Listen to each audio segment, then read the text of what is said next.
So, hello, welcome to the research group Earth System Data Exploration at the Jülich Supercomputing Centre.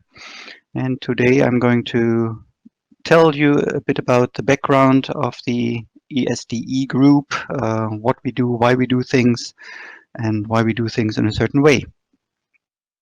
So first of all, let me introduce you to the team. So this is a snapshot from Corona times. Everything is virtual, but just to give you a glimpse of who is part of this group, and hopefully you'll meet these people over the time and get to know them better. So the presentation is structured in 5 parts. Who are we? To describe who we are. So the first part is about that we are a research group at JSC, so it introduces the Jülich Supercomputing Centre a little bit. We are specifically part of the division Federated Systems and Data. And then we turn more to our mission, analyzing Earth system data specifically related to air quality and weather, but also the technical developments. We explore cutting-edge machine learning for the analysis of environmental data, and we exploit modern IT concepts to build user-friendly, functional, high-performance environmental data services. So let me begin with the first part. We are a research group at JSC, and what does that mean? So basically, JSC is a supercomputing center, and its major mission is to operate computers of the highest performance class. So specifically, the supercomputers Jülich and Eureka are currently among the most powerful supercomputers in the world. And of course, one of the components would be that we make use of these systems. But also, JSC has a strong research component, and this is both in terms of system development, so designing the supercomputers of the future, but also with respect to bringing applications onto these supercomputers. And this is very specifically where I see our role, that we have an important role to play in terms of bringing machine learning applications onto high-performance computing systems. The Jülich Supercomputing Centre is part of what is called the Program-Oriented Research of the Helmholtz Association, in short POF.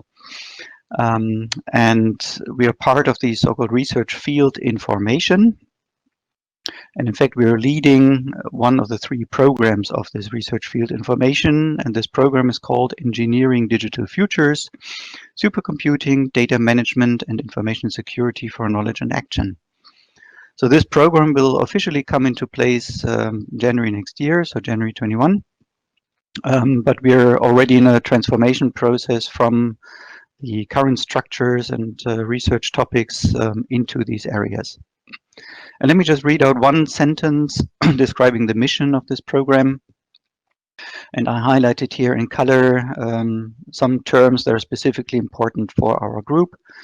So this program contributes to the digital transformation in science, technology, and society through research, development, and the utilization of cutting-edge supercomputers, quantum and neuromorphic computing technologies, large-scale data management, latest information security techniques, and the creation of knowledge from data to enable informed decisions and actions.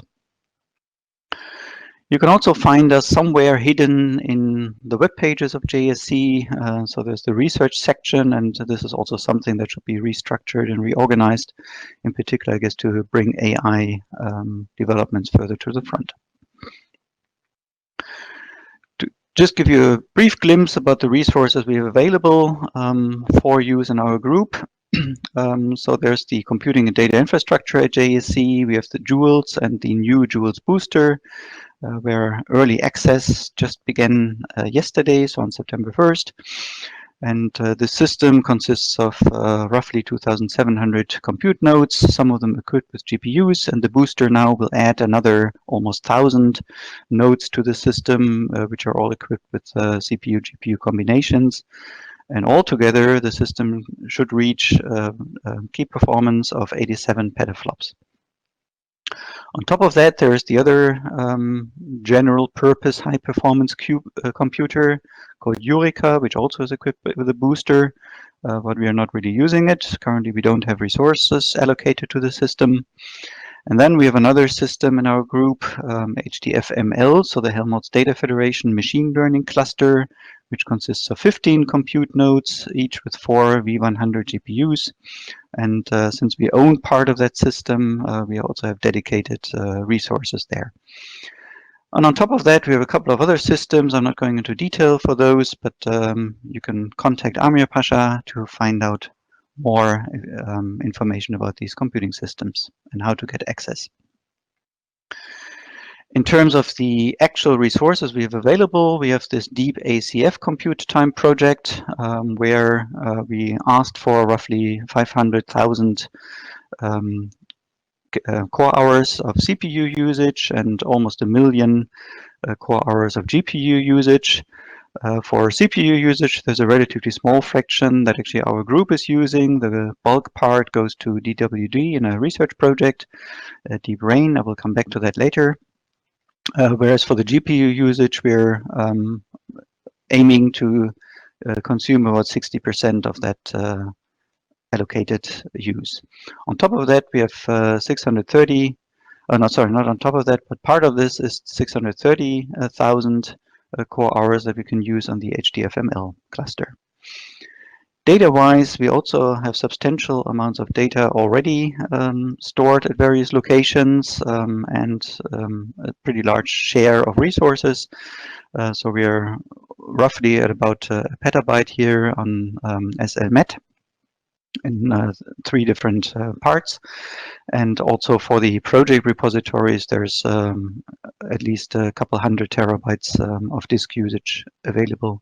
And again, for details, please contact Amir Pasha. So let me move on now to the division Federated Systems and Data, where we are located.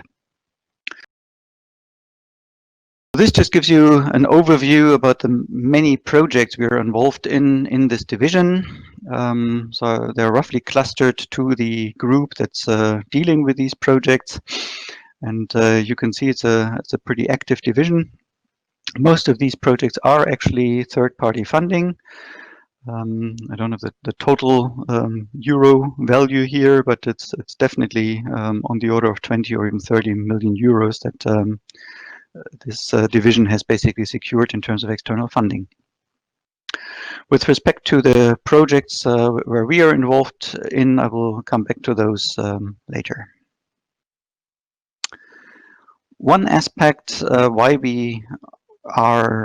it is good basically that we're affiliated with the Federated Systems and Data division is the operation of virtual machines. And again, we'll come back to that when we talk about the data infrastructure we're building.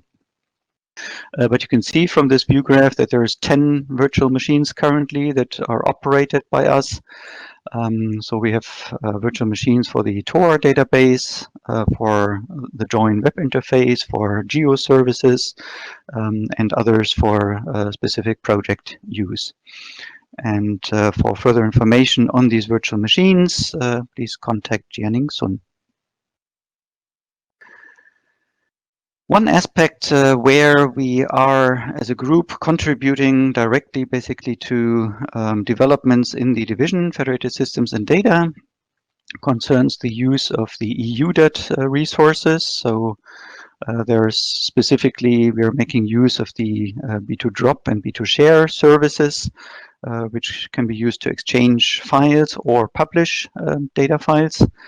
And this example here just shows how we've basically created a community for the Tropospheric Ozone Assessment Report to our community in B2Share, defined a metadata schema for this, and then are still working together with the EUDAT developers on creating a mapping of that metadata to DataCite. And DataCite is the organization that actually issues and maintains the DOIs, so the digital object identifiers. And so basically this is therefore a contribution to making data publications a reality and open and fair data publications. And this is one of the missions of this division. And the contact for these metadata aspects and EUDAT services basically in our group is Sabine Schröder.